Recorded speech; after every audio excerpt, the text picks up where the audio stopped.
Good morning students. आज हम लोकतंत्र में नौकरशाही की भूमिका विषय पर चर्चा करेंगे। नौकरशाही एक ऐसा टॉपिक है जो लोक प्रशासन के BA first year, BA second year और पीजी में सिलेबस में है और इन सभी कक्षाओं के लिए और लोक प्रशासन के सभी विद्यार्थियों के लिए इस टॉपिक के विषय में जानना जरूरी भी है। सामान्यतः नौकरशाही और लोक सेवा दोनों मिलते जुलते से शब्द हैं, क्योंकि लोक सेवाओं के अंतर्गत ही नौकरशाही का जन्म हुआ है, ऐसा हम कह सकते हैं। नौकरशाही एक फ्रांसीसी भाषा का शब्द है जो कि ब्यूरो से बना है और इस ब्यूरो का अर्थ है काम करने की मेज या डेस्क। इस शब्द का अनेक अर्थों में प्रयोग किया जाता रहा है, लेकिन सामान्य शब्द में हम ये कह सकते हैं कि सरकारी सेवा में काम करने वाले अधिकारियों तथा कर्मचारियों का सामूहिक नाम ही नौकरशाही होता है। किसी भी सरकारी संगठन में जो सरकारी कर्मचारी काम कर रहे होते हैं, उन कर्मचारियों के समूह को, अधिकारियों के समूह को हम एक नौकरशाही का नाम दे सकते हैं। इन्हें हम लोक सेवक भी कहते हैं। लेकिन तकनीकी दृष्टि से नौकरशाही का अर्थ होता है कुशल कर्मचारियों का एक व्यावसायिक वर्ग जिसका संगठन पद सोपान के अनुसार किया जाता हो और जो निष्पक्ष होकर राज्य का कार्य करते हों। नौकरशाही एक ऐसी प्रशासकीय व्यवस्था को कहते हैं जो प्रशासन के लक्ष्यों की अपेक्षा उसके प्रक्रिया और नियमों पर अत्यधिक बल देती है। इसी वजह से नौकरशाही को कुछ नकारात्मक अर्थ में देखा जाने लगा है, क्योंकि नौकरशाही शब्द की कोई एक परफेक्ट डेफिनेशन नहीं है, लेकिन जिस किसी ने भी सुना है वो ये समझता है कि नौकरशाही शब्द किसी न किसी बुरी बात से संबंधित है। यद्यपि जब हम पूछेंगे उससे नौकरशाही के बारे में व्यक्ति से, तो वो ये कहेगा कि इसका मतलब कोई बुरी बात है। नौकरशाही को अनेक विद्वानों ने अनेक रूपों में अभिव्यक्त किया है।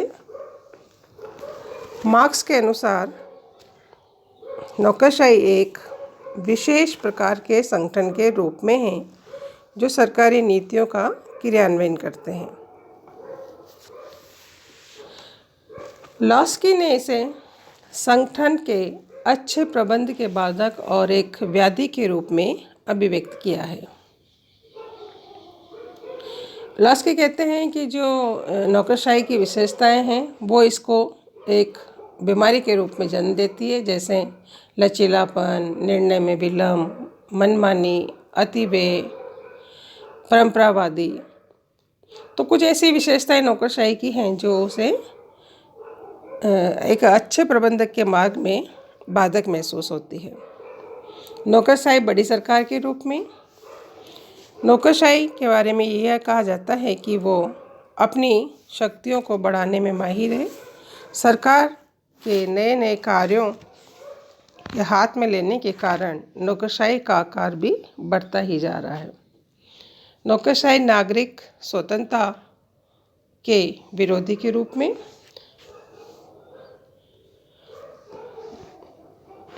नौकरशाही एक ऐसी व्यवस्था है जिसमें संपूर्ण नियंत्रण अधिकारियों के हाथ में होता है और हमारे जो जनप्रतिनिधि होते हैं वो भी नौकरशाही पर ही निर्भर होते हैं, जिसके फलस्वरूप नागरिकों की स्वतंत्रता खतरे में पड़ती हुई नजर आने लगी है। कुछ विद्वानों ने नौकरशाही को एक ऐसे संगठन के रूप में देखा है जिसका उद्देश्य केवल स्वयं की उन्नति करना है, चाहे उसके लिए नागरिकों की स्वतंत्रता को ही क्षति क्यों न पहुंचानी पड़े।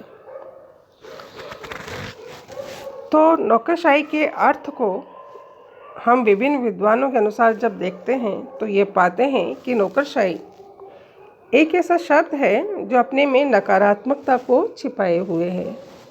जहाँ भी हम देखते हैं कि कानूनों का कठोरता से पालन हो रहा है, नियमों पर अत्यधिक बल दिया जा रहा है, एक अहम भाव उनमें आ गया है, परंपरावादी हैं, लिख से हटकर काम नहीं करना चाहते हैं, नई नई योजनाओं को शामिल नहीं करना चाहते हैं, नयापन नहीं लाना चाहते हैं, लाल फीताशाही, फाइलिंग, पद सोपान का एक बड़ा सा संगठन, ये कुछ ऐसे तत्व हैं जिसके कारण नौकरशाही के बारे में अधिकांश नागरिक अच्छी धारणा नहीं रखते हैं। पर नौकरशाही के बिना कोई भी शासन व्यवस्था अपने कार्यों का संचालन नहीं कर सकती, यह एक हकीकत है। इसलिए नौकरशाही को हम एक आवश्यक बुराई के रूप में देख सकते हैं। नौकरशाही तो रहेगी, लोक सेवाएं रहेगी, इसके बिना कोई काम नहीं हो सकता। बस हमें नौकरशाही में सुधार करने की आवश्यकता है। FM मार्क्स ने नौकरशाही के 4 प्रकार बताए हैं: अभिभावक नौकरशाही, जातीय नौकरशाही, संरक्षण नौकरशाही और योग्यता पर आधारित नौकरशाही। प्लेटो के आदर्श राज्य की योजना को हम अभिभावक नौकरशाही कह सकते हैं, जिसमें एक अभिभावक जैसे दायित्व संपन्न किए जाते हैं और वो हमेशा जनसाधारण के हितों के लिए चिंतित रहती है। जातीय नौकरशाही उन लोगों के वर्गीय संबंध से उत्पन्न होती है जो शासन और प्रशासन के उच्चतम और प्रमुख पदों पर होते हैं। संरक्षण नौकरशाही, इसे हम लूट प्रणाली भी कह सकते हैं। ये लूट प्रणाली पर आधारित है। जैसे अमेरिका में आज भी प्रशासनिक पदों पर स्थायी रूप से नियुक्तियां नहीं की जाती है। राष्ट्रपति के बदलते ही राष्ट्रपति अपनी पसंद के व्यक्तियों को प्रमुख प्रशासनिक पदों पर नियुक्त कर देता है। तो ये अमेरिका में प्रचलित है। योग्यता पर आधारित नौकरशाही, जिसमें नियुक्तियां योग्यता के विशुद्ध आधार पर होती है और योग्यता की जांच एक निर्धारित प्रक्रिया के माध्यम से होती है और इसके अंतर्गत व्यक्ति सेवा को एक आजीवन व्यवसाय के रूप में अपनाता है। जैसे कि भारत में और अधिकांश विश्व के देशों में संरक्षण नौकरशाही ही योग्यता पर आधारित नौकरशाही ही पाई जाती है, जहाँ पे लोक सेवकों की नियुक्ति योग्यता के आधार पर पूरी जांच पड़ताल के पश्चात की जाती है। तो ये मार्क्स के अनुसार नौकरशाही के 4 प्रकार थे। एक लोकतांत्रिक व्यवस्था में नौकरशाही की क्या भूमिका है, ये हम देखते हैं। नौकरशाही कर्मचारियों और अधिकारियों का एक समूह है जो सरकारी नीतियों और योजनाओं को क्रियान्वित करने में लगा हुआ है। ऐसा मैंने आपको पूर्व में बताया। तो नौकरशाही का सबसे प्रमुख कार्य क्या होगा? नीतियों के निर्माण में सहायक भूमिका। वैसे नीति निर्माण का काम हमारे राजनीतिज्ञों का होता है, हमारे मंत्रीगण का होता है, कार्यपालिका में जो बैठे हुए हैं मंत्रीगण उनका होता है। किंतु नीति निर्माण के कार्य के लिए आवश्यक समस्त सूचनाएं, तथ्य, आंकड़े, ये सब हम उपलब्ध कराने का कार्य प्रशासन करता है, नौकरशाही करती है, जिसके आधार पर मंत्रीगण अपने विभाग से संबंधित नीतियों का निर्माण करते हैं। वैसे देखा जाए तो नौकरशाही का काम उन नीतियों को क्रियान्वित करवाना होता है, बट नौकरशाही नीति के निर्माण में भी महत्वपूर्ण भूमिका निभाने लगी है। योजनाओं के निर्माण में भूमिका, बिना सूचनाओं के, बिना योजनाओं के क्या कहते हैं, तथ्यों के, आंकड़ों के कोई भी योजना नहीं बनाई जा सकती, क्योंकि किसी भी देश के आर्थिक विकास के लिए 1 वर्षीय और 5 वर्षीय योजनाओं का निर्माण किया जाता रहा है, लेकिन इन योजनाओं के निर्माण के लिए एक पूर्व तैयारी करनी होती है और ये तैयारी नौकरशाही के सहयोग से ही कर पाते हैं। नीतियों और योजनाओं के क्रियान्वयन में भूमिका, ये नौकरशाही का मुख्य कार्य होता है। सरकार द्वारा जो नीतियाँ और योजनाएं बनाई जाती है उनका लाभ जनता तक कैसे पहुँचे, इसको क्रियान्वित करने के लिए हमारे देश में एक केंद्र से लेकर स्थानीय स्तर तक प्रशासनिक संरचना व्याप्त है, जहां इन नीतियों का प्रभावी तरीके से क्रियान्वयन किया जाता है। योजनाएं और नीतियां चाहे हम कितनी भी अच्छी क्यों ना बना लें, लेकिन यदि उनका क्रियान्वयन सही ढंग से नहीं किया जाएगा तो उन नीतियों और योजनाओं का कोई मतलब नहीं रह जाता है। इसलिए यहाँ नौकरशाही की भूमिका बहुत महत्वपूर्ण हो जाती है। नौकरशाही को अपने देश के विकास के लिए इन आर्थिक, सामाजिक और नीतियों को कुशलता से लागू करना आवश्यक होता है। सामाजिक परिवर्तन और आधुनिकीकरण की प्रेरक, बदलती हुई सामाजिक परिस्थितियों, मूल्यों और आवश्यकताओं के अनुरूप एक आधुनिक समाज का निर्माण करना नौकरशाही का मुख्य कार्य बन जाता है। नौकरशाही को लोगों के जीवन स्तर को ऊंचा उठाने के लिए प्रयासरत रहना पड़ता है। विकासशील देशों में तो नौकरशाही का यह दायित्व और भी अधिक महत्वपूर्ण हो जाता है, जहां समाज अनेक बुराइयों से ग्रसित है, अनेक रूपों में विभाजित है, वहाँ नौकरशाही की भूमिका महत्वपूर्ण हो जाती है। नियमों की व्याख्या करना,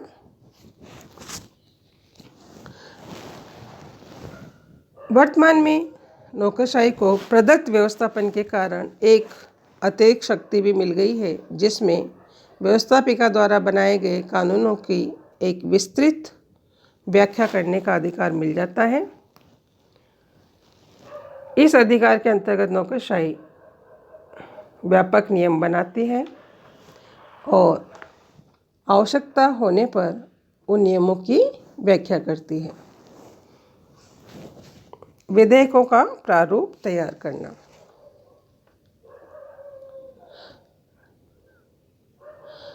हमें कोई भी कानून बनाने के लिए पहले विधेयक का निर्माण करना होता है। ये हमारे राजनीतिक पदाधिकारी करते हैं और उसे संसद में रखना होता है, किंतु इन विधेयकों के निर्माण के लिए पर्याप्त समय की आवश्यकता होती है और पर्याप्त ज्ञान की भी आवश्यकता होती है, जिसका अभाव हम अधिकांशतः राजनीतिक पदाधिकारियों में देखते हैं। इसलिए उन विधेयकों का प्रारूप तैयार करने का कार्य भी नौकरशाही के कंधों पर आ गया है। नौकरशाही ही इस कार्य को करती है और फिर विधेयक जब प्रस्तुत हो जाता है उसके बाद उसे कानून का रूप दिया जाता है। तो कानून निर्माण में, योजनाओं में, विधेयकों के प्रारूप तैयार करने में नौकरशाही अपनी भूमिका निभाती रही है। विकास कार्यों का संपादन, सरकार द्वारा या शासन व्यवस्थाओं द्वारा जो अपने देश के आर्थिक, सामाजिक विकास के लिए अनेक कानून और योजनाएं बनाई जाती हैं, उन सबको सफलतापूर्वक, सक्षमता से, कुशलता से क्रियान्वित करना नौकरशाही का मुख्य कार्य है। संविधान के आदर्शों का क्रियान्वयन, नौकरशाही देश की नौकरशाही पर यह महत्वपूर्ण दायित्व होता है कि वह शासन और प्रशासन के कार्यों का संचालन संविधान की सीमाओं में रहते हुए उसके प्रावधानों के अनुसार करें। भारत के संविधान में नागरिकों को जो मौलिक स्वतंत्रताएं दी गई हैं उन्हें उपलब्ध करवाना नौकरशाही की एक गंभीर और महत्वपूर्ण दायित्व माना जा सकता है। संविधान की प्रस्तावना में नागरिकों को सामाजिक, आर्थिक और राजनीतिक न्याय उपलब्ध कराने का जो आश्वासन दिया गया है वो तब तक पूरा नहीं किया जा सकता जब तक कि देश की नौकरशाही अपनी निष्ठा, प्रतिबद्धता और एक संकल्प के साथ उन्हें लागू ना करे।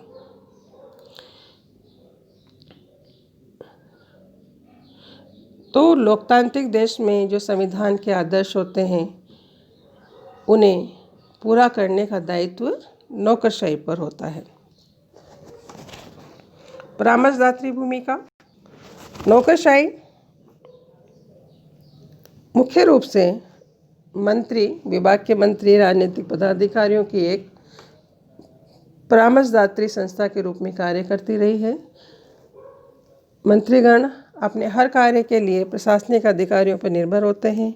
उन्हें परामर्श देना और सही तथ्यों की जानकारी देना नौकरशाही का दायित्व होता है। प्रशासकीय न्यायाधिकरणों का संचालन। अब नौकरशाही न्यायिक क्षेत्र में भी कार्य करने लगी है। भारत में अलग से कुछ कर्मचारियों के सेवा संबंधी विवादों के निपटारे के लिए अलग से प्रशासकीय न्यायाधिकरण गठित किए गए हैं और इन न्यायाधिकरणों में वरिष्ठतम प्रशासनिक अधिकारियों को ही न्यायाधीश नियुक्त किया जाता रहा है और इस प्रकार नौकरशाही के दायित्वों में एक नया आयाम और जुड़ गया है। अधीनस्थ कार्मिकों पर नियंत्रण। नौकरशाही के उच्च अधिकारी अपने प्रशासन के अधीनस्थ इकाइयों में काम करने वाले अधिकारियों और कर्मचारियों पर नियंत्रण रखते हैं, क्योंकि किसी भी विभाग की नीतियों का क्रियान्वयन मुख्यालय से लेकर निम्नतर स्तर पर कार्यरत कर्मचारियों की कुशलता, योग्यता और निष्ठा पर निर्भर करता है। इसलिए प्रशासन के जो उच्च पदों पर बैठे हुए अधिकारी हैं उनका ये दायित्व बन जाता है कि प्रशासन के अधीनस्थ इकाइयों में वो पर्यवेक्षण और अनुशासन और समन्वय बनाए रख सकें। प्रतिद्वंदी हितों के बीच समन्वय। नौकरशाही समाज में परिव्याप्त अनेक प्रतिद्वंदी हितों में कुशलता से समन्वय बिठाती आ रही है। भारत जैसे देश में जहां पूंजीवादी और समाजवादी हितों के बीच संतुलन बिठाना एक चुनौतीपूर्ण कार्य है जिसे नौकरशाही सरलता से करती आ रही है। भारत में विभिन्न संप्रदाय, जातियां, धर्म, भाषा, प्रांत के लोग निवास करते हैं।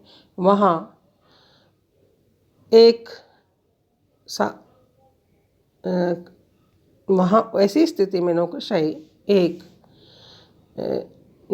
अच्छे प्रशासक के रूप में समन्वय बिठाते हुए देश को आगे प्रगति की ओर ले जाने का महत्वपूर्ण कार्य करती आ रही है।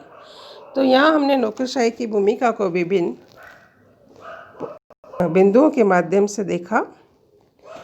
नौकरशाही की महत्वपूर्ण भूमिका जो संक्षेप में है वो हम ये कह सकते हैं कि नौकरशाही एक परामर्शदात्री भूमिका में है। उसे नीति, योजनाएं, विधेयक आदि के निर्माण में मंत्रियों की सहायता करती है, सहयोग करती है, उन्हें परामर्श उपलब्ध कराती है और इनका महत्वपूर्ण काम उन योजनाओं, नीतियों को ग्राउंड लेवल तक क्रियान्वित कराना होता है। इसके अतिरिक्त उसे संविधान के अभिकल्पित आदर्शों को पूरा करना है, समाज में व्याप्त विभिन्न हितों के बीच समन्वय बनाए रखना है और संपूर्ण प्रशासन में एकजुटता या समन्वय बनाते हुए कार्य को अंजाम देना है। तो जब हम नौकरशाही के कार्यों और भूमिका को देखते हैं तो हमें लगता है कि किसी भी लोकतांत्रिक व्यवस्था के लिए नौकरशाही अपरिहार्य है। हम उसकी अवहेलना नहीं कर सकते। उसके बिना हमारा शासन का संचालन की कल्पना नहीं की जा सकती है। सभी शासन व्यवस्थाओं में नौकरशाही का एक महत्वपूर्ण स्थान है, पर चूंकि नौकरशाही की जो कार्य प्रक्रिया है या जो दायित्व है वो इस तरह के हैं जिसके फलस्वरूप उसमें कुछ दोषों का जन्म हो जाता है और इन्हीं दोषों को हम इसकी विशेषताएं भी मानने लगे हैं। जैसे लाल फीताशाही, चूँकि सारे काम वो एक निर्धारित प्रक्रिया से करेंगे तो नेचुरली है समय लगेगा, कोई भी काम जल्दी से नहीं होता है। इसलिए अधिकांशतः लोग प्राइवेटाइजेशन की ओर बढ़ने लगे हैं, क्योंकि वहाँ पे काम इजीली हो जाता है, वहाँ नियमों की अवहेलना होती है। लेकिन नौकरशाही नियमों से बंधी हुई होती है, इसलिए उसे नियमों का कठोरता से पालन करना होता है।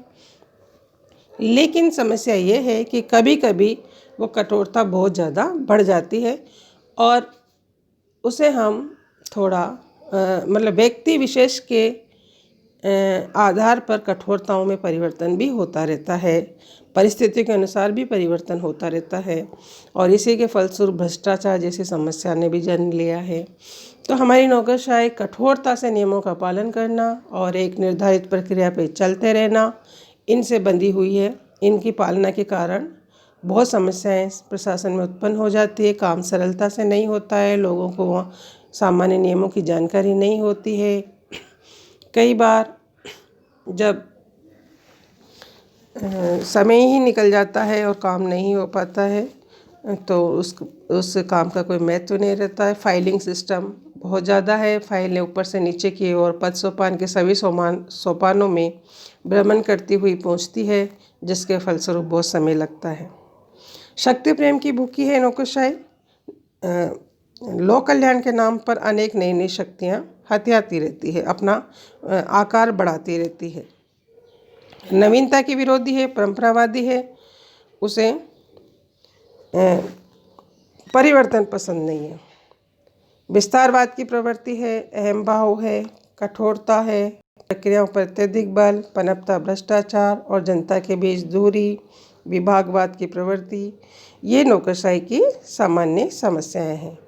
लेकिन फिर भी इन दोषों के साथ ही हमें नौकरशाही को अपनाना पड़ता है, क्योंकि नौकरशाही किसी भी लोकतांत्रिक व्यवस्था में एक आवश्यक अभिकरण है। हम इसकी अवहेलना नहीं कर सकते हैं। आशा है आप लोगों को ये टॉपिक समझ में आ गया होगा। Thank you.